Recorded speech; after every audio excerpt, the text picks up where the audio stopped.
Hello everyone, welcome back to my another mini vlog. আজ সকালবেলা ঘুম থেকে উঠেই দেখি ফুল গাছটায় কত ফুল হয়েছে। তারপর ফ্রেশ হয়ে নিচে গিয়ে আর ব্রেকফাস্টটা সেরে নিলাম। এসে স্নান করে রেডি হয়ে আর বাইরে বেরিয়ে দেখি তুমুল ঝড় উঠেছে। আকাশের একটা দিক পুরো কালো হয়ে আছে আর একটা দিক থেকে একটু আলো দেখা যাচ্ছে। আর এই ফুলগুলো দেখো, এগুলো হচ্ছে টাইম ফ্লাওয়ার। তাই 12টা বেজে গেছে, তো তাই ফুলগুলো আর বেশি ফুটেনি।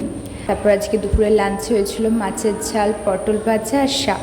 তারপরই আমার একটা পার্সেল এসে গেল, তো পার্সেলটাকে আমি আনবক্সিং করি, চলো তোমাদের সাথে।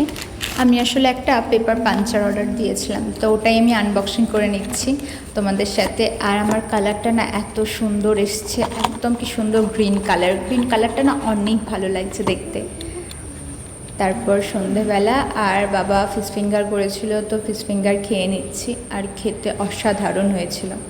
তারপর রাত্রিবেলা ডিনারের তরকার রুটি খেয়ে আর আমি উপরে চলে গেছিলাম একটুখানি পড়াশোনা করতে, কারণ কদিন পরেই এক্সাম আছে। তো আমি পড়াশোনা করে নিই, আজকের জন্য এটুকুই।